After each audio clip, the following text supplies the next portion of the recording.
కూర్చో. యూట్యూబ్ శ్రోతలకు అభినందనలు తెలియపరుస్తూ ఈరోజు ప్రత్యేకించి గణపతి నవరాత్రుల సందర్భంగా దేశవ్యాప్తంగా ఆకాశాన్ని మిన్నంటేటువంటి అలంకరణలు, భక్తుల యొక్క వ్యయ ప్రయాసలు యావత్ దేశమును ప్రభావితం చేసేటువంటి విధంగా ఉంది. మొత్తం ఈ నవరాత్రులు, వినాయక చవితి నవరాత్రులు యుగ ధర్మము మరేమో చెప్పలేము. ప్రపంచం లోపల ఉండేటువంటి మతాల సంఖ్య, మతస్థుల సంఖ్య మనకంటే ఎక్కువ ఉండి ఉండవచ్చు. 250 కోట్లు క్రిస్టియన్స్, 200 కోట్లు ముస్లిమ్స్, ఒక 100 పైచిలుకు కోట్లు మనం ఉన్నప్పటికైనా కానీ వినాయక చవితి మహోత్సవాలు ఏవైతున్నాయో ఆసేతు హిమాచలం మొత్తం భారతదేశం లోపల ఈ నవరాత్రుల వైభవము ప్రపంచం లోపల అందరినీ కూడా దిగ్భ్రాంతికి లోను చేసేటువంటి పరిస్థితి ఉంది. అయితే ఈ గణపతి ద్వారా పొందవలసినటువంటి స్ఫూర్తి ఏమిటిది అనేటువంటి విషయం చాలా ముఖ్యమైనటువంటిది అన్నట్టు.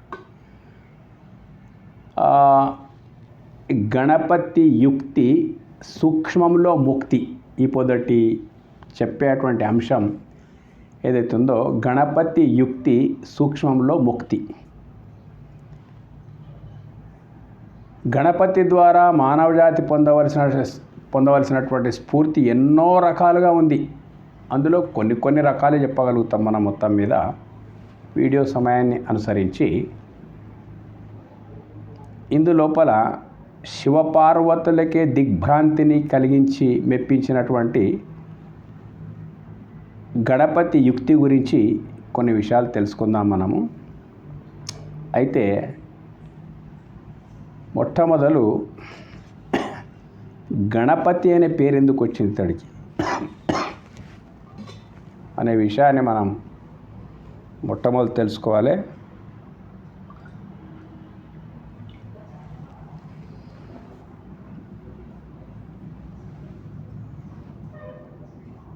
కైలాసంలో పార్వతీదేవి స్నానం ఆచరిస్తుండగా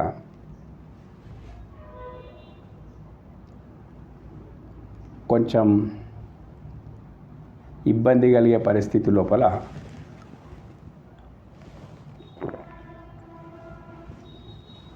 చెలికత్తెల సూచన మేరకు గణపతిని సృష్టించుకోవడం, ద్వారం దగ్గర ఎవరిని లోపలికి రానివ్వకుండా ఉండవలసిందిగా ఆదేశించడం, తదనుకూలంగా అటువంటి తన మనోసృష్టి అయినటువంటి తన గణపతి మనస్సంకల్పం వల్ల సృష్టించబడినటువంటి గణపతికి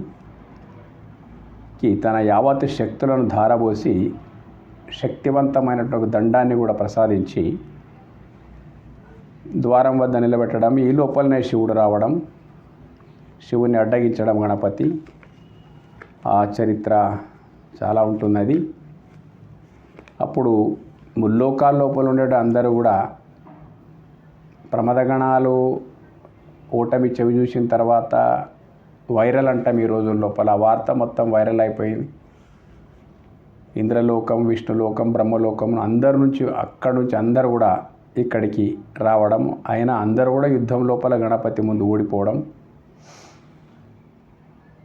ఆ తర్వాత చేసేది లేక శివుడు నా కొరకు వచ్చినటువంటి వాళ్ళందరికీ కూడా అవమానం జరిగినప్పుడు ఇప్పటికైనా మారనటువంటి కుర్రోణ్ణి ఇంకా వదిలి లాభం లేదని చెప్పి తన త్రిశూలంతో శిరశ్ఛేదనం చేయడము. తదనంతరం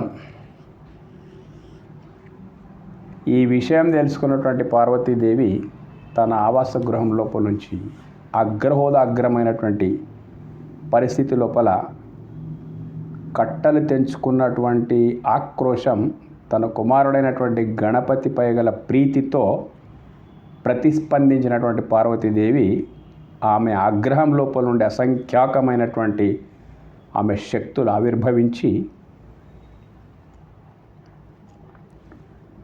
అంతవరకు యుద్ధంలో నిలిచి ఉన్నటువంటి ప్రమదగణాలు తదితర లోకాల సైన్యాలందరితో జరిపినటువంటి యుద్ధంలో ఇటు శివుని పక్షాన ఉండేటువంటి ప్రమదగణాలు మిగతా సైన్యము, అటు అమ్మవారు సృష్టించినటువంటి శక్తులు ఏవైతే ఉన్నాయో కదా, ఘర్షణ ముల్లోకాలను కంపింపజేసినటువంటి పరిస్థితి, ఏదో ఒక కీడు లోకానికి మూడిందనేటువంటి పరిస్థితి అక్కడ జరగడము, ఈ ఘర్షణను ఆపకపోతే కీడు మూడేది తప్పదనేటువంటి విషయం గమనించినటువంటి అక్కడ దీన్ని ఆపడం కన్నా వేరే మార్గం లేదని గ్రహించినటువంటి నారదుడైతే తెలుసు అతడి పాత్ర. నారదాది మహర్షులు పోయి అమ్మవారికి నచ్చజెప్పి ఎలాగైనా నీ కుమారుణ్ణి నీకు అందేటట్లా చేస్తాం కాబట్టి ఆగవమ్మ, ఇంకా యుద్ధాన్ని ఆపితే ఇంకేమైనా ఆలోచన చేయడానికి అవకాశం ఉంటుంది, వాళ్ళు యుద్ధాన్ని ఆపమని చెప్పేసి నారదాది మహర్షులంతా యుద్ధాన్ని ఆపేటట్లు ప్రయత్నం చేసి ఆ తర్వాత పార్వతీదేవి కోరిక మేరకు గణపతిని పునరుజ్జీవింపజేసినటువంటి చరిత్ర ఉందన్నట్టు. ఉత్తర దిశన పోయి ఏనుగు తలను తీసుకొని వచ్చి ఇక్కడ పెట్టడము, అప్పటి గజముఖుడు అనేటువంటి పేరుతో కూడా ప్రఖ్యాతిగాంచడము. ఆ తర్వాత గణపతి అంతకు మొదలు తాను చేసినటువంటి పొరపాటును సవరించుకొని శివుని స్తోత్రం, శివభక్తి ద్వారా శివుని స్తోత్రం చేయడం, ఆ రకంగా శక్తితో పాటు శివభక్తిని కూడా సమాన స్థాయిలో ఉంచుకొని అతడు ప్రాయశ్చిత్తం అందడం చూసిన తర్వాత కనికరించినటువంటి భగవంతుడు శివుడు, నాయన ఈరోజు నుండి నిన్ను సర్వగణాధిపతిగా పట్టాభిషేకం జరిపిస్తున్నాను, దేవతలందరి యొక్క సమ్మతి ద్వారా, దేవతలే దానికి సిద్ధమైపోయినట్టు ఇతడు మాకు సర్వగణాధిపతి కావాలని చెప్పేసి అప్పటి నుంచి గణపతిగా పిలువబడుతున్నాడు. గణములంటే సర్వగణాలు మొత్తం, దేవ గంధర్వ యక్ష కిన్నెర కింపురుష బ్రహ్మలోకంలో విష్ణులోకంలో అన్ని సైన్యాలకు సర్వగణాధిపతిగా. తర్వాత బ్రహ్మదేవుడు విష్ణు వాళ్ళందరూ కలిసి, నాయన నీకు ప్రథమంగా పూజలు చేసిన తర్వాతే ఆ పూజలు మాకు అందుతాయి, నీకు మొదలు పూజించకపోతే ఏ పూజ కూడా నాకు అందడానికి వీల్లేదని చెప్పేసి, మాకు అందడానికి వీలేదని చెప్పేసి వాళ్ళు అట్లా అనుగ్రహిస్తారన్నట్టు. ఈ రకంగా ఆయన పేరు గణపతి అని వచ్చేసింది. దీంట్లో మనం పొందవలసిన స్ఫూర్తి ఏంటిదంటే, శక్తి ప్రపంచం లోపల ఎంత ఉన్నప్పటికైనా శివభక్తి దానికి తోడు లేకపోతే శక్తి నుంచి జరగవలసిన అంతటి మేలు జరగదు, ఇంకా కొంత ముందుకెళ్తే కీడే తప్పదనేటువంటి విషయం మనకు అర్థమైపోయింది. ఎందుకంటే ఇక్కడ కొంచెం అనాలోచిత స్థితి లోపలికి వెళ్ళిపోయినందుకే ఇంత గొప్ప ఘోరం జరిగిపోయింది, శిరశ్ఛేదనం జరిగిపోయింది అన్నట్టు. అంటే దీని ద్వారా మనం తెలుసుకోవాల్సిన విషయం ఏమిటిదంటే, గణపతికి ఏం తెలియదని కాదు, పార్వతీదేవికి ఏం తెలియదని కాదు, శివునికి ఏం తెలియదని కాదు, లోక కళ్యాణం కొరకు వివిధ పాత్రల ద్వారా వాళ్ళు మనకు ఒక మహాస్ఫూర్తినిచ్చినటువంటి విషయం అనేది మనం అర్థం చేసుకోవాలన్నట్టు. అయితే ఈ రకంగా మొట్టమొదలు ఆలోచన కొరవడడం వల్ల శిరస్సు తెగిపడ్డది. ఆ తర్వాత శివుడు అనుగ్రహించి శిరస్సును గజముఖాన్ని పెట్టిన తర్వాత అతడి లోపల వచ్చినటువంటి మార్పు మహా గొప్ప శివభక్తి. కాబట్టి శివజ్ఞానం శివభక్తితో పాటు శక్తి ఎంత ఉన్నా పర్వాలేదు అనేటువంటి విషయం మనం తెలుసుకోవాలన్నట్టు. అంతే తప్ప వేరే విషయాలు ఆలోచించే అవసరం మనకి ఎందుకు లేదంటే, ధర్మ సంస్థాపన కొరకు పరమాత్ముని యొక్క రచనలు ఎన్నో విధాలుగా ఉంటాయి. ఒక్కొక్క రచన ద్వారా ఒక్కొక్క స్ఫూర్తి మానవ లోకానికి అందించేటువంటి పరిస్థితి. అందుకే పరిత్రాణాయ సాధూనాం వినాశాయ చ దుష్కృతాం అనేటువంటి విషయం ఆ రకంగా ఉంటుంది అన్నట్టు మొత్తం మీద. ఇక రెండవది, ఒక స్ఫూర్తి అయిపోయింది. రెండవ స్ఫూర్తి చాలా అద్భుతమైనది అన్నట్టు. జ్ఞానసార గర్భితమైనటువంటి గణపతి వివాహ ఘట్టం. గణపతికి కూడా పెండ్లి జరుగుతుంది. పౌరాణిక ప్రధానంగా ఇదొక వివాహ ఘట్టం అయినప్పటికైనా ఈ ఘట్టంలో గణపతి ప్రదర్శించినటువంటి యుక్తి సూక్ష్మం లోపల ముక్తికి రాజబాట వేసింది అనే విషయం మనం గమనించాలన్నట్టు. యుక్తి, గణపతి ప్రదర్శించినటువంటి యుక్తి సూక్ష్మంలో ముక్తికి రాజబాటలు వేసింది అన్నట్టు. కొంచెం కథ లోపలికి వెళ్ళిపోదాం. కుమారస్వామి శివ విష్ణువంశ సంభూతుడు అని అయోనిజుడు అని చెప్పేసి మనకు ఆ కథ ఉంది. అయితే వరుసకు వాళ్ళు పెద్ద గణపతి ఇద్దరు అయోనిజులే. గణపతి అయినా కుమారస్వామి అయినా అయోనిజులే. గణపతి కంటే మొట్టమొదలే తారకాసుర సంహారం కొరకు శివాంశ విష్ణువంశ సంభూతుడైనటువంటి కుమారస్వామి జన్మించడం, తారకాసుర సంహారం అతని చేతుల మీదనే జరిగిపోవడం. ఆ తర్వాత ఇద్దరు అయోనిజులే కాబట్టి మనం ప్రపంచం లోపల యోనిజులమైనటువంటి మనకు అన్నాదమ్ముల వరుసలు ఎట్లుంటాయో అది కొంచెం ప్రత్యేకంగా ఉంటుంది అన్నట్టు. శివ సంకల్పంతో ఇద్దరు ప్రాదుర్భవించారు.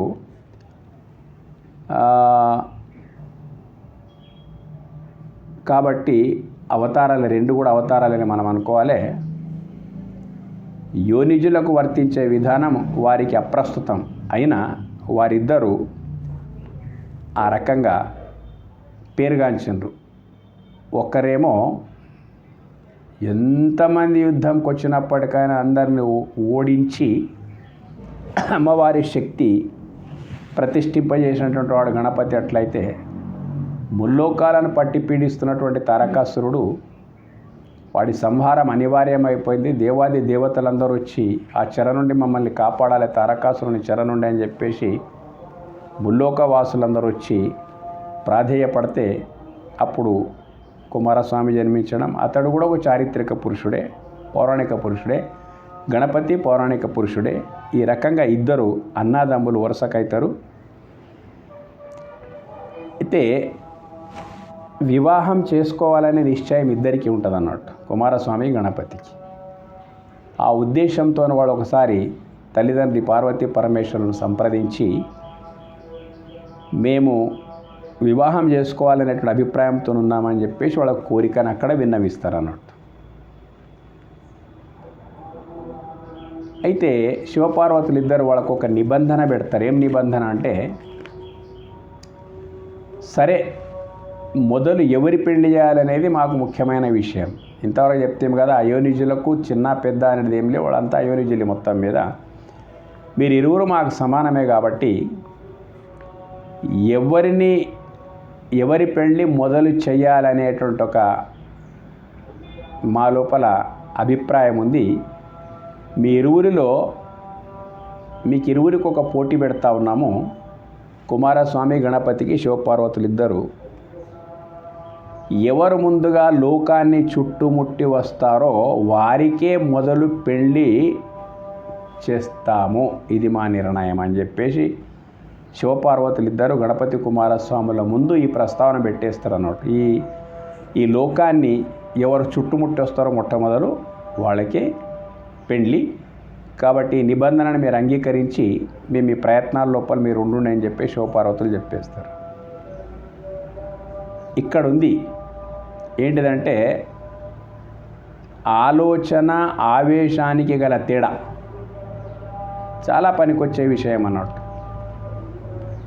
మనిషికి ఎన్నో కారణాల నుంచి ఎంతెంతో మనం కలిగి ఉండడం వల్ల ఆవేశానికి లోటే ఉండదన్నట్టు. పదవి ఉన్న ఆవేశమే, ధనమున్న ఆవేశమే, ధాన్యమున్న ఆవేశమే, ఆస్తులున్న ఆవేశమే, రకరకాల కారణాల లోపల మనిషి లోపల ఆవేశం వస్తుంది అన్నట్టు. ఆవేశానికి ఆలోచన తోడు కావాలి. ఇది అగ్గికి వాయువుకున్న సంబంధం అన్నట్టు. ఆవేశానికి ఆలోచన తోడైనప్పుడు దాని లెక్క వేరే ఉంటుంది. ఆవేశం అవసరమే కానీ ఆలోచన కొరవడిన ఆవేశం మనకు సరైన ఫలితాన్ని ఇవ్వదు. అదే ఇక్కడ జరిగింది. శివపార్వతులు మొట్టమొదలు మీరు లోక ప్రదక్షిణ ఎవరు చేసి వస్తారో వాళ్ళకు మొదలు పెళ్లి చేస్తామని చెప్పేసి చెప్పిన తర్వాత కుమారస్వామికి చాలా ఆయన స్పీడ్ ప్రయాణం లోపల చాలా ఎక్కువ ఉంటుంది. వాహనం కూడా అతడిది ఉంటుంది. మొత్తం మీద చిత్రబర్హణుడు అనేటువంటి ఒక వాహనం ఉంటుంది ఆయన మొత్తం మీద. ఆ రకంగా తిరగడం లోపల కుమారస్వామిని మించిన వాళ్ళు ఎవరు లేరు అన్నట్టు వేగం లోపల.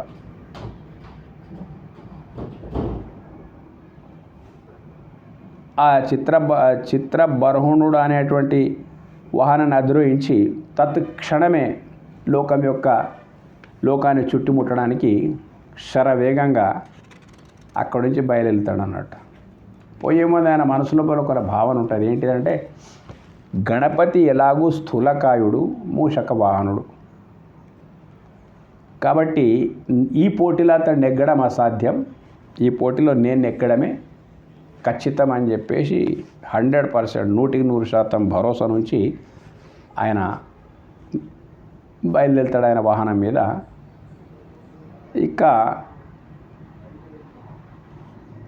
ఇక్కడ గణపతి అతడి కుమారస్వామి ఆలోచన కుమారస్వామికి, గణపతి ఆలోచన గణపతికి కొంతసేపు విచారగ్రస్తుడైపోతాడు. అరే ఇది ఎట్లా అని చెప్పేసి ఉంటుంది కదా. ఈ వెంటనే ఒక ఆలోచన వస్తుంది నాకు. సరే ఎవరి ఆలోచన వారిది అనుకొని ఆయన పోని ఇక్కడ శివపార్వతులకు తన యుక్తి ద్వారా ఒక పీఠాన్ని ఏర్పాటు చేసి ఉంచుతాడు కైలాసం లోపల. వెంటనే వెళ్ళి ఆకాశగంగ లోపల స్నానమాచరించి శివపార్వతులను ఆహ్వానిస్తాడు అన్నట్టు. పీఠలపై ఆహ్వానించి కూర్చోబెడతాడు.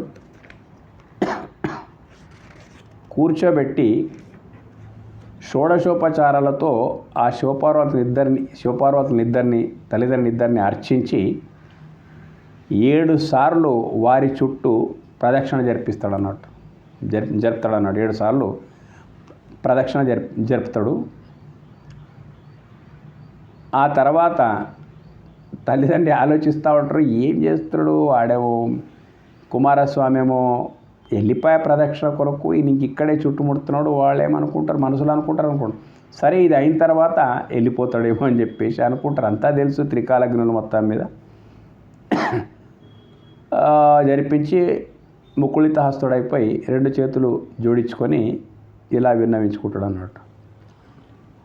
ఒక సంస్కృతం లోపల పిత్రోశ్చ పూజనం కృత్వా ప్రక్రాంతించ కరోతి యః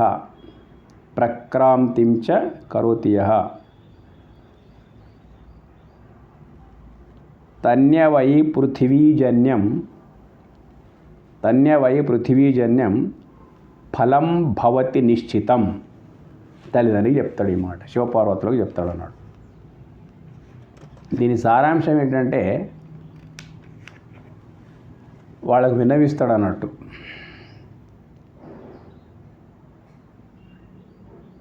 తల్లిదండ్రులను అర్చించి వారికి ప్రదక్షిణ ఆచరించినట్లయితే భూప్రదక్షిణ గావించిన పుణ్యం కలుగుతుంది, ఇది నిశ్చయం అని వేదశాస్త్రాలు ఘోషిస్తున్నాయి.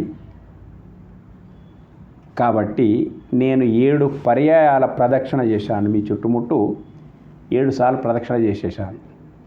తల్లిదండ్రులను అర్చించి వారికి ప్రదక్షిణం ఆచరించినట్లయితే భూప్రదక్షిణం గావించినటువంటి పుణ్యం కలుగుతుంది, ఇది నిశ్చయమని వేదశాస్త్రాలే చెప్తా ఉన్నాయి. కాబట్టి నేను 7 పర్యాయాలు ప్రదక్షిణ చేశాను మీకు. అంటే 7 సార్లు ప్రదక్షిణం ఈ భూలోకాన్ని, భూమండలాన్ని 7 సార్లు ప్రదక్షిణం చేసినటువంటి పరిస్థితి నాది ఉంది ఇప్పుడు మొత్తం మీద. కాబట్టి ఈ వేదం ఇట్లా చెప్తా ఉంది, నాకు పెండ్లి కళ్యాణం జరిపించండి, నా పరీక్ష ఒక్కటి కాదు, ఒక్కటంటే 7 సార్లు చేసినంత పని అయిపోయింది, ఇప్పుడు నా పెళ్లి జరిపించండి. వేదం ఈ రకంగా చెప్తా ఉన్నది. ఆ వేద ప్రామాణికంగా నేను 7 సార్లు ప్రదక్షిణ జరిపినట్లే అవుతుంది కాబట్టి నా పెళ్లి జరిపించండి. లేదంటే వేదం చెప్పింది అబద్ధమని ప్రకటించండి. ఎట్లా ఉన్నది లాజిక్?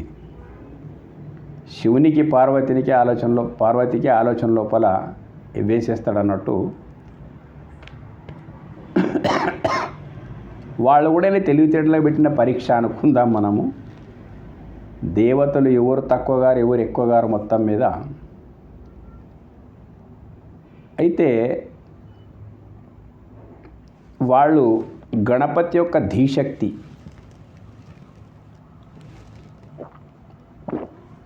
వేదం అంటే ఈశ్వరీయం, అంటే పరమేశ్వరుని ద్వారానే లోకానికి అందింది. అందులోపలనే ఈ మాటలు ఉన్నాయి. మరి నువ్వు చెప్పిన వేదం లోపలనే ఈ మాటలు ఉన్నప్పుడు ఆ పని నేను ఆచరించినప్పుడు ఇప్పుడు నేను 7 సార్లు ప్రదక్షిణ జరిపినట్టే కాబట్టి నా పెళ్లి చేయండి అంటున్నా. ఇది కాదు అంటే వేదం అబద్ధం అని చెప్పండి. అప్పుడు వాళ్ళు లోపల నవ్వుకొని శివపార్వతులు గణపతి యొక్క ధీశక్తికి, అంటే జ్ఞానాన్ని సమయోచితంగా ఆపత్కాలంలో ఎట్లా వాడుకున్నాడు, ఎంత చురుకైన వాడని చెప్పేసి ఆయన ధీశక్తికి ముగ్ధులై, నీ తర్కానికి తిరుగులేదు గణపతి, నీకు కాదని అవునని చెప్పడానికి మా వద్ద సమాధానమే లేదు, నీ తర్కానికి మాత్రం తిరుగులేదు, నీ ఈ తర్కానికి ఇవ్వడానికి మా దగ్గర సమాధానం లేదు, కాబట్టి నీ పెళ్లి నిశ్చయించాం, నీ పెళ్లి జరిగిపోతుంది తత్క్షణమే. అప్పుడు ప్రజాపతి పిలిపించి అతను కుమార్తెలైనటువంటి సిద్ధి బుద్ధి, ప్రజాపతి అంటే బ్రహ్మదేవుడు అనుకోండి, కుమార్తెలైనటువంటి సిద్ధి బుద్ధి ఇరువురిని ఇచ్చి ఒకేసారి పెళ్లి జరిపించారన్నట్టు. అందుకే గణపతికి 2 భార్యలు, 2 భార్యల ముద్దుల మొగుడు గణపతి. ఆ 2 అక్క చెల్లెళ్లను ఒకే ముహూర్తం లోపల ఒకేసారి ఇచ్చి గణపతికి పెళ్లి జరిపించాను అన్నట్టు. ఆ తర్వాత క్షేమ లాభ అనేటువంటి 2 పిల్లలు కూడా పుడతారు. ఈ రకంగా జరిగిపోతుంది అన్నట్టు.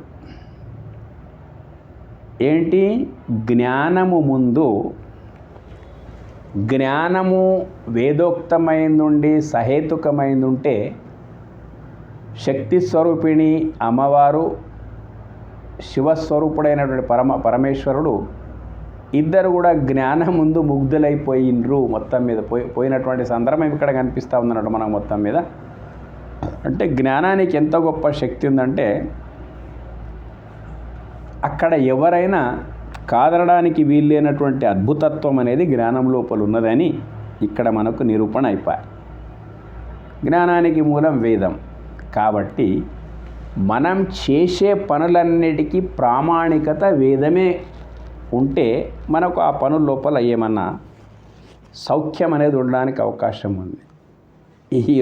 ఈరోజు భక్తి పేరిట జరుగుతున్నటువంటి అన్ని కార్యక్రమాలు చాలా మట్టుకు అవైదిక ప్రక్రియ లోపలే జరుగుతూ ఉన్నాయి అన్నట్టు.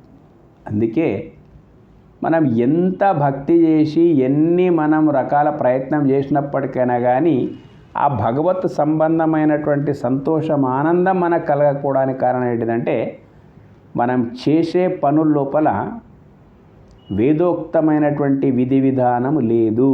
ఇక్కడ వేదోక్తమైన విధి విధానాన్ని ప్రతిపాదించడం వల్ల శివపార్వతులు ప్రసన్నమైపోయినరు.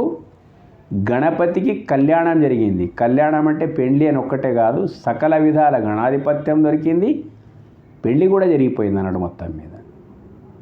కాబట్టి ఇందులో మానవులకు పొందవలసిన స్ఫూర్తి ఏంటిదంటే మానవ లోకంలో మనం పొందవలసిన స్ఫూర్తిలు రెండు ఉన్నాయి ఇందు లోపల. మానవ లోకంలో దేవుని తర్వాతి స్థానం తల్లిదండ్రులదే. కాబట్టి ముందు వీళ్ళు ప్రసన్నమైతేనే దేవుడు కరుణిస్తాడు అనేది దీని యొక్క సారాంశం. లేదంటే నీవు ఎన్ని కోట్ల గణపతులను కూర్చోబెట్టి పూజించి అర్చించిన గణపతి సూచించిన మార్గం లోపల, గణపతి ఆచరించినటువంటి విధానం లోపల మనం లేకపోతే గణపతి ఎట్లా తృప్తి పడతాడు? ఆలోచించవలసినటువంటి విషయం అన్నట్టు. గణపతిని ప్రసన్నం చేసుకోవాలనే తంటాలు మనం పడుతున్నప్పుడు చరిత్ర లోపలికి వెళ్ళిపోయి గణపతి ఆచరించిన అతి కీలకమైనటువంటి ఘట్టాలేమిటి, వాటిని మనం అనుకరించడానికి ప్రయత్నం చేస్తేనే నిజంగా సంతోషపడతాడు అన్నట్టు గణపతి కూడా. లేకపోతే మనం ఎన్ని బొబ్బలు కొట్టుకున్నప్పటికైనా కానీ, ఎన్ని డీజేలు పెట్టి రికార్డింగ్లు పెట్టి ఎన్ని రకాల ఆటలు పాటలు సాంస్కృతిక ప్రదర్శనలు చేసి ఇంట్లో తినే బదులు వచ్చేసి ఇక్కడనే మంటపం లోపలనే భోజనాలు చేసి హాయిగా ఇంటికి పోయి పడుకున్నంత మాత్రాన గణపతి ప్రసన్నమయ్యేటువంటి వాడు కాడు. ఆయన నడిచిన కొన్ని మార్గాలు ఉన్నాయి. ఆ మార్గం లోపల అత్యంత కీలకమైనటువంటి మార్గం ఇది అన్నట్టు. ఈ రోజుల్లో ఇది గమనించదగినటువంటి విషయం, చాలా అత్యవసరమైన విషయం మనకు. ఎందుకంటే దేవతలు చేసిన ప్రతిదీ ఎప్పుడు సర్వకాల సర్వావస్థలో పనికొచ్చేది ఉంటుంది అన్నట్టు. అయితే ఈనాటి మన తల్లిదండ్రులకు పూజలు ప్రదక్షిణలు కాదు మనం చేయవలసింది. సరే, ఆ భావన ఉండనివ్వండి. పూజలు ప్రదక్షిణల కన్నా చాలా ముఖ్యమైనది, పూజలు ప్రదక్షిణ వద్దని నేను అనడం లేదు, వాటికన్నా చాలా ముఖ్యమైనది నా తరఫు నుండి నేను చెప్తున్న విషయం ఏంటిదంటే తల్లిదండ్రులకు ఏ రకంగా చూసుకోవాలి మనము అనే మాటకు వస్తే,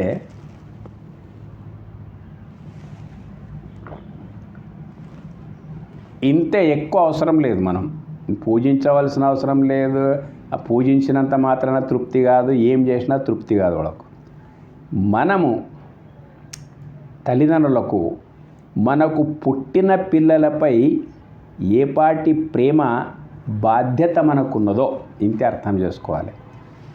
మనకు పుట్టిన పిల్లలు ఎవరైతున్నారో వాళ్ళ మీద, వాళ్ళ మంచి చెడు, వాళ్ళ ఆరోగ్యం, భోజనం, వస్త్రం అన్నిటి విషయం లోపల మనకు పుట్టిన పిల్లల మీద మనకు ఏపాటి ప్రేమ, వాళ్ళని పెంచవలసిన బాధ్యతలు ఉన్నాయో అంతే మనం పుట్టిన తల్లిదండ్రులపై, మనకు పుట్టిన పిల్లలపై ఉన్నంత మనము పుట్టిన తల్లిదండ్రులపై ఆపాటి ప్రేమ బాధ్యత నిర్వహిస్తే పెద్ద పూజ, అంతకంటే మించిన పూజ మనం చేయవలసింది ఏం లేదు తల్లిదండ్రికి. పిల్లల్ని ఏ రకంగా చూసుకుంటున్నామో సందర్భం వచ్చినప్పుడు మందలించడము, వాళ్ళ యోగక్షేమాల గురించి, వాళ్ళ మంచి గురించి ఏమో చేయడమే. పిల్లలకి ఎట్లా చూసుకుంటున్నామో 60-70 దాటిన తర్వాత వాళ్ళు కూడా మనకు శక్తిహీనులైపోతారు, మన మీద ఆధారపడి ఉంటారు. కాబట్టి వాళ్ళు కూడా మన పిల్లల మీద ఉన్న ప్రేమ వాళ్ళ మీద చూపిస్తే అంతకు మించిన అర్చననే అవసరం లేదు తల్లిదండ్రికి. ఇది చాలా గొప్ప విషయం అన్నట్టు. కానీ విచిత్రం ఉన్నది, మాయా ప్రభావము. ఇప్పుడు మన ముంగటున్న పిల్లలు ఎవరైతున్నారో వాళ్ళ మీద ఏది పడి చేస్తూ ఉన్నామో మనం మొత్తం మీద, ఒకప్పుడు మన తల్లిదండ్రి ముందు కూడా మనం అలాంటి పిల్లలమే. ఇంతే జ్ఞానం చాలు, ఎక్కువ అవసరం లేదు మనిషికి. అయితే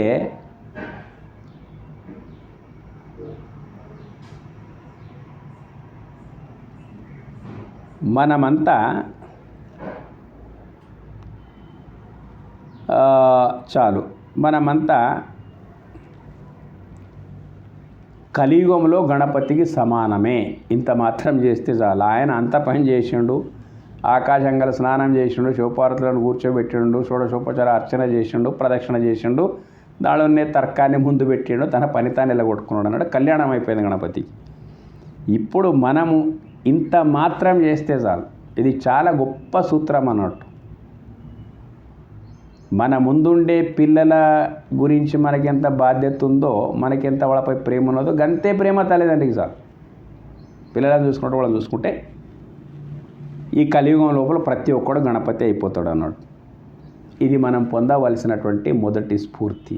ఎంత ఘోరమైన పరిస్థితులు ఇప్పుడు ఉన్నాయంటే చాలా ఇందులో ఇద్దరి పాత్రలు ఉండి ఉంటాయి. సహనం యొక్క లోపం వల్ల ఏం జరుగుతుందో కానీ ఇక ముందు ఏమైపోతుందో తెలియదు. ఇప్పటివరకు ఇట్లా అయిపోయింది. మొత్తం మీద ఈ పరిస్థితులు, దేశకాల పరిస్థితులు, మనం చేస్తున్న ఉద్యోగ ధర్మాలు, అన్నిటికంటే గొప్పది మనము ఎంతో గొప్ప తప్పులు చేస్తున్నాము అనుకుంటే తల్లిదండ్రులు కూడా కొన్ని తప్పుల లోపల ఇరుక్కుంటారు అన్నట్టు. ఏంటి ఆ తప్పులు అంటే, తన బిడ్డను, తన ఆడపడుచును వేరే ఇంటికి ఇచ్చే ముందు ఈమెకి ఏమీ పని ఉండకూడదు, హాయిగా తిని టీవీ చూసుకుంటా మంచిగా ఉండి చుట్టుముట్టు సర్వెంట్స్ పనిచేసేటోడు ఉంటే చాలా బాగుంటుంది, ఈమెకు అత్తామామల సేవ చేసేటువంటి అవసరం అలాంటిది ఏమీ ఉండొద్దు, ఉమ్మడి కుటుంబం ఉండొద్దు అని ఆలోచన చేస్తున్నటువంటి రోజులు ఇవి. సరే, మరి నీ కొడుకుకు కోడలుగా తెచ్చుకునేటువంటి అమ్మాయి మాత్రం అన్నీ చేయాలి, అన్నీ చూసుకోవాలి, ఎక్కడేం పొరపాటు అయినా కానీ మందలింపు మాత్రమే మనం చేస్తూ ఉన్నామంటే, పుట్టిన బిడ్డ ఆల్రెడీ బయటికి వెళ్ళిపోతుంది, మనతో పాటు ఉండదు బిడ్డ, ఆడపడచ్చు. కానీ బయట ఎవరికో పుట్టినటువంటి బిడ్డ మనకు కోడలై తన జీవితాన్ని ఇక్కడనే ధారపోసేందుకు కొరకు, మన తల్లి తండ్రి కన్న కొడుకుకు తన జీవితం ధారపోసేందుకు కొరకు ఆమె ఇక్కడికి వస్తుంది అన్నట్టు. వచ్చినప్పుడు తల్లిదండ్రిని వదిలి వచ్చిన తర్వాత ఇక్కడ ఉండే అత్తమామలే తల్లిదండ్రులకు కావాలి కదా.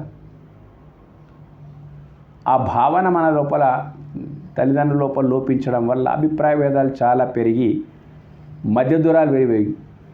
మనిషి ప్రేమ అనేది ఇచ్చిపుచ్చుకునేటువంటి ఒక ఆభరణం, ప్రేమ కానీ మర్యాద కానీ. అటువంటి లోపాలు మనం జరిపిస్తూ ఉన్నాం. మనం బిడ్డలకు ఒక రకంగా చూడడం, కోడళ్ళకు ఒక రకంగా చూడడం, ఇది తల్లిదండ్రి సాధారణంగా చేస్తున్నాడు పొరపాటు అన్నాడు.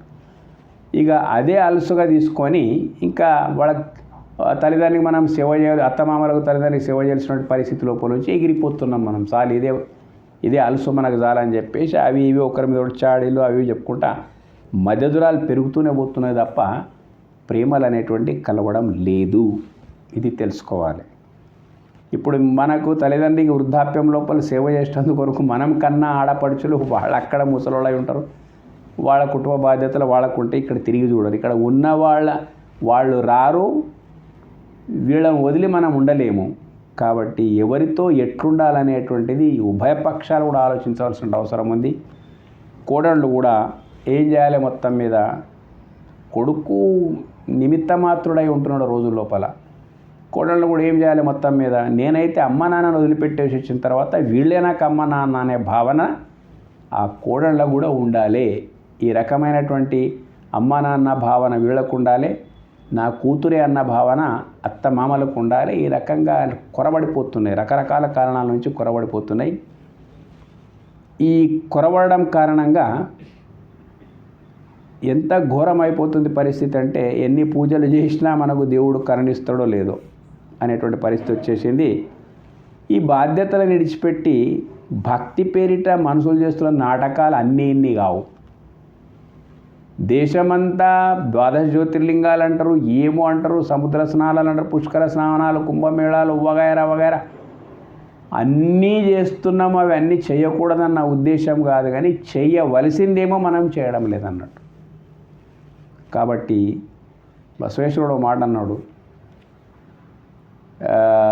లోక కర్తారన కమ్మాట వయ్య ఇల్లి సల్లోరు అల్లెను సల్లువరు కుడల సంగమ దేవ అని చెప్పాడంటే, ఈ ఒక పెద్ద కార్యక్షేత్రం అన్నట్టు ఈ లోకం అనేటువంటిది, కర్మభూమి ఈ లోకం అనేటువంటిది.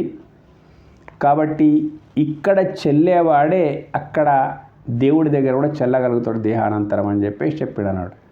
ఇక్కడ చెల్లే పనులు ఏమిటి అంటే దేవతలు మనకు చేసి చూపించినట్టు మార్గదర్శనాలు ఏవైతున్నాయి కదా, అవి మొట్టమొదటి చూసుకోవాలన్నట్టు.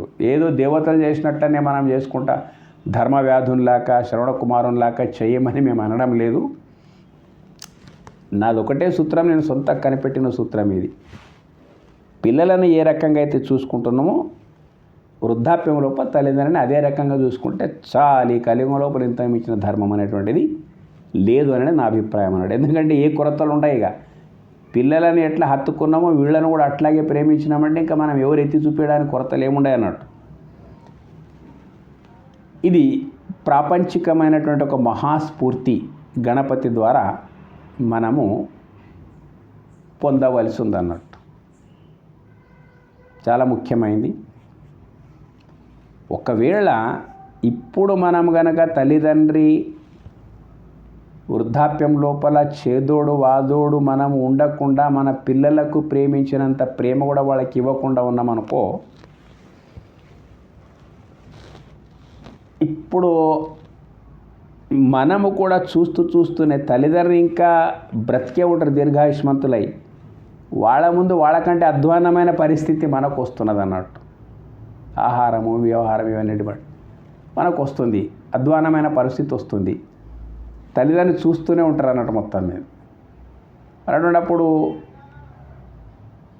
నీవు చేసిన మార్గం, నీవు నడిచిన మార్గం లోపలే స్వతంత్రంగా బతకడం, తల్లిదండ్రులతో ఏం సంబంధం అని అనుకోవడం, నువ్వు బతికినప్పుడు నీకు పుట్టిన పిల్లలు కూడా అలాగే అనుకరించి నిన్ను దూరం చేస్తే రెంటికి చెడిన రేవడైపోతుంది జీవితం. కాబట్టి నిజమైనటువంటి సంతోషం, సుఖప్రదమైన జీవితం కొరకు ఇటువంటి సంబంధాలు ఖచ్చితంగా అత్యవసరమై ఉన్నాయి. కాబట్టి స్వార్థంతోనైనా ముందు నా పిల్లలు నాకు ఏమైనా చెయ్యకుండా పోతే చాలా కష్టం, కాబట్టి వాళ్ళు కూడా నాకు చెయ్యాలంటే నేను కూడా కొంత చెయ్యాలనే కనీస ఇంగిత జ్ఞానం సరిపోతుంది కలియుగంకు అని అర్థం అన్నట్టు.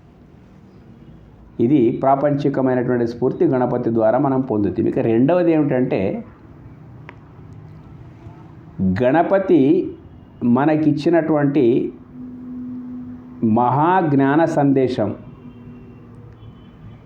శివుడు పార్వతి తాత్వికంగా మనం కొంచెం వెళ్ళిపోదాం.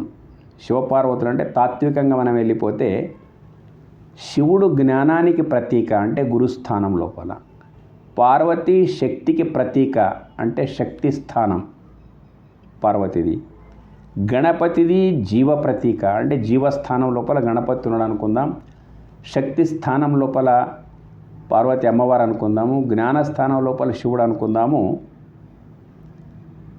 దీంట్లో మనం పొందవలసింది ఏంటిదంటే, అక్కడ ప్రదక్షిణ లోపల రెండు అర్థాలు ఉన్నాయి అన్నట్టు. జ్ఞానానికి శక్తికి ప్రదక్షిణ చేసిండు అనే మాటకు వచ్చేస్తే, జీవుడైనటువంటి వాడు గణపతి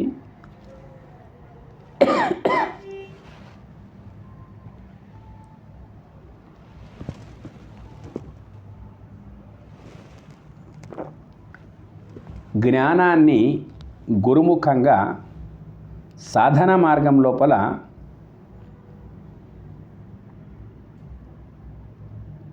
జ్ఞానాన్ని జీవుడైనటువంటి వాడు గురుముఖంగా జ్ఞానాన్ని పొందాలి. సాధనముఖంగా క్రియాచారం ప్రకారంగా సాధనముఖంగా అమ్మవారి శక్తి అంటే తీవ్రంగా ప్రయత్నించి అట్టి ప్రయత్నమే ప్రదక్షిణగా భావించుకోవాలి. అక్కడ గణపతి అమ్మ ఇద్దరికి ప్రదక్షిణ చేసినట్టు ఇక్కడ మన ప్రదక్షిణ ఏంటిది? మన ముందు శివుడు పార్వతి ముందట అయితే లేడు, శివుడు పార్వతి లేడందామా. శక్తి రూపం లోపల శివుని రూపం లోపల జ్ఞానము శక్తి రెండు నీ లోపలనే ఉన్నాయి వాస్తవంగా అర్థం చేసుకుంటే. జ్ఞానం అయితే ఉండనన్నది, శక్తి అంటే శక్తి లేదు ఒక అడుగు కూడా మూడికి వెళ్ళాం మనము. శరీరం కదలనే జాలదన్నట్టు ఒట్టి జ్ఞానం ఉండి శక్తి లేకపోతే. కాబట్టి శక్తి జ్ఞానం రెండు ఉండబట్టే ఆలోచించగలుగుతున్నాము, మాట్లాడగలుగుతున్నాము, జ్ఞానంతో ఉండగలుగుతున్నాము. ఇది జ్ఞానం, శివుని స్థానం అన్నట్టు. శక్తి అంటే మన కదలికలు, నడక, కాళ్ళు, చేతులు, మొత్తం దేహం యొక్క స్పందన ప్రతిస్పందన అంతా శక్తి ద్వారానే జరుగుతూ ఉంటుంది మొత్తం మీద. అయితే ఈ రెండు లోపలనే ఉన్నాయి మనకు. ఆ గురుముఖంగా ఆ జ్ఞానముకు శక్తికి రెండింటిని సముపార్జించడం కొరకు మనం ఏం చేయాలి? తీవ్రంగా ప్రయత్నించాలి. అదే ప్రదక్షిణ. అట్టి ప్రయత్నమే ప్రదక్షిణగా భావించుకోవాలి. ఈ జ్ఞానం ఉండి శక్తి లేకపోయినా, శక్తి ఉండి జ్ఞానం లేకపోయినా జీవితం చాలా ఘోరమైనటువంటి పరిస్థితి వస్తుంది. కాబట్టి ఈ శివశక్తుల చుట్టూ ప్రదక్షిణ చేసిన తర్వాత గణపతికి ఏమి నిశ్చయమైంది? కళ్యాణం నిశ్చయమైంది, అంటే పెళ్లి నిశ్చయమైపోయింది అన్నట్టు.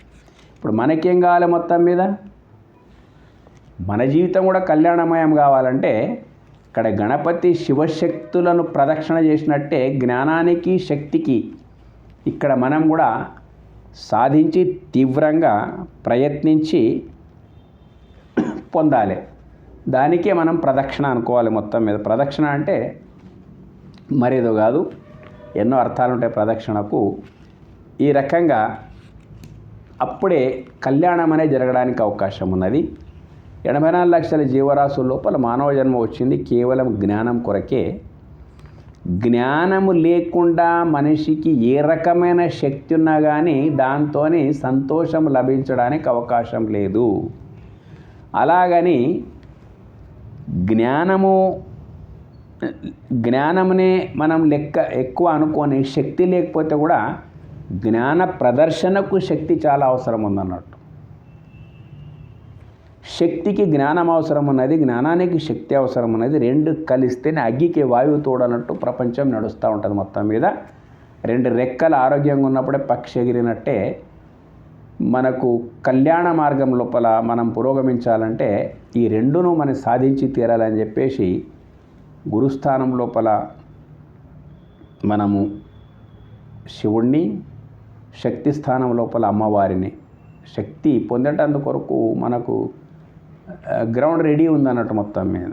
ఏ మనిషి విద్యాశక్తి, జ్ఞానశక్తి, ధనశక్తి, పదవి శక్తి, రకరకాల శక్తులు ఉన్నాయన్నట్టు. ఏదైనా సాధ్యమైనటువంటి శక్తి పొందవచ్చు. ఆ శక్తికి జ్ఞానం తోడు చేసుకుంటేనే మానవ కళ్యాణం జరుగుతుంది, లేకపోతే జరగదు అనేటువంటి నిశ్చయం అన్నట్టు. దేవతల యొక్క స్ఫూర్తి ద్వారా ఇట్టి ప్రయత్నాలు చేయడము మానేసినాం మనం. చాలా విచిత్రం ఏంటంటే రాముడు కావాలి, చాలా బాగుంది. రాముడు బోధించిన బోధనలు అక్కర్లేదు, నడిచిన మార్గం అక్కర్లేదు, పక్కకు పెట్టేయడం అది మొత్తం మీద. హనుమంతుడు కావాలి, కానీ హనుమంతుని బోధన అక్కర్లేదు, హనుమంతుని యొక్క సాధన మనకు అక్కర్లేదు, ఆయన చరిత్ర లోపల చేసిన అద్భుతాలు మనకు అవసరం లేదు. కృష్ణుడు కావాలి, కానీ కృష్ణుని యొక్క జ్ఞానం అవసరం లేదు, కృష్ణుని యొక్క ఆచరణ అవసరం లేదు మనకు. ఏమవుతుంది మొత్తం ప్రపంచం లోపల? ఎట్లా కుదురుతుంది చెప్పండి?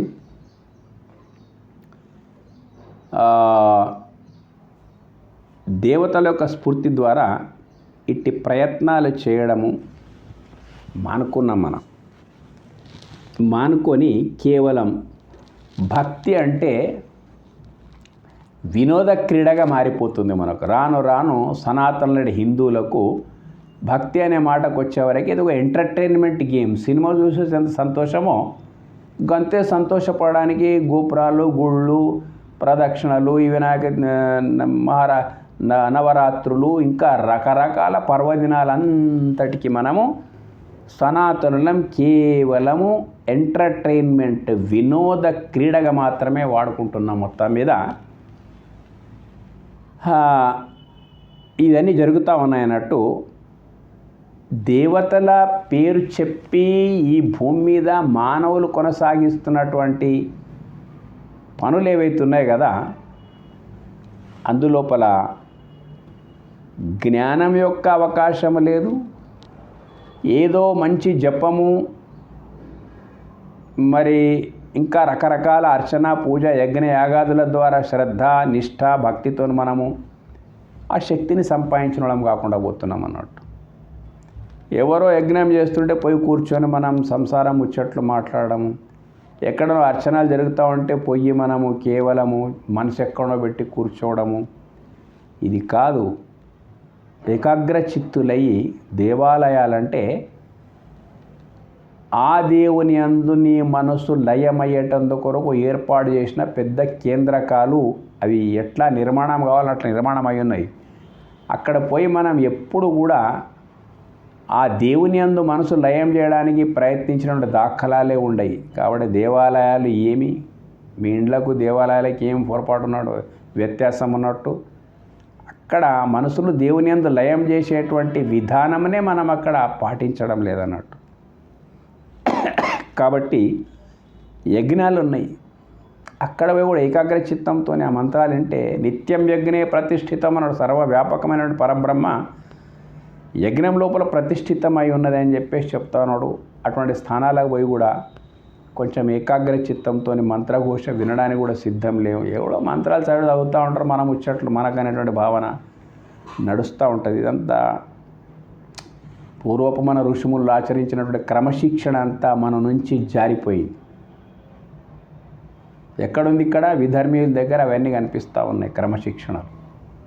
మన దగ్గర అన్నీ జారిపోతూ ఉన్నాయి. మనకు కేవలం ఆర్భాటాలు అట్టహాసాలు వైభవోపేతమైనటువంటి ఒక జరుగుతూ ఉంది మన దగ్గర, అవి మాత్రమే మిగిలిపోతున్నాయి. మనం చేసే కార్యక్రమాల లోపల గొప్ప వైభవాలు ఉంటాయన్నట్టు, ఏ దానికి కొరత ఉండదు. డబ్బుకు దానికి దీనికి ఆర్భాటాలకు అట్టహాసాలకి ఏమీ కొరత ఉండదు. కానీ భగవద్గీతలో చెప్పిన పత్రం పుష్పం ఫలం తోయం యోమే భక్త్యా ప్రయచ్చతి అన్నాడు.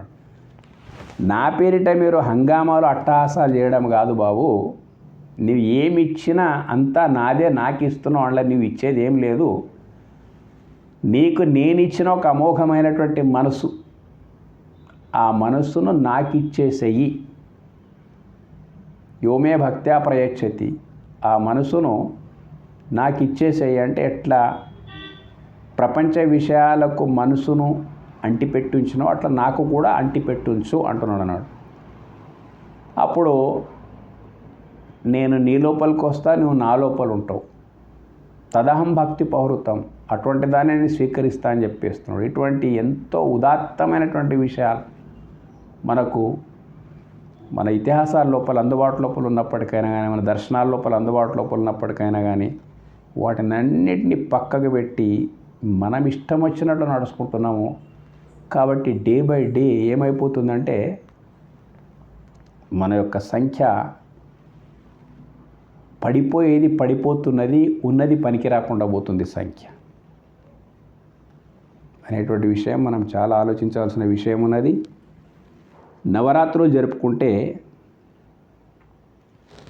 నవరాత్రుల లోపల జ్ఞానానికి శక్తికి ప్రాధాన్యతనివ్వకుండా, గురుభక్తికి ప్రాధాన్యతనివ్వకుండా, ప్రవచనాలకు ప్రాధాన్యతనివ్వకుండా, ఎంటర్టైన్మెంట్ కల్చరల్ యాక్టివిటీస్ మాదిరిగా చేసి ఇంత అన్నం నేను ఇంటికి పడుకోవడం వల్ల పైన గణపతి నవ్వుకుంటాడు. ఎందుకు చెప్తున్నా ఈ విషయం అంటే, ఎన్నో పర్వదినాలు మనకున్నాయి, కానీ ఏంటిదో చెప్పలేం కలిమాయ.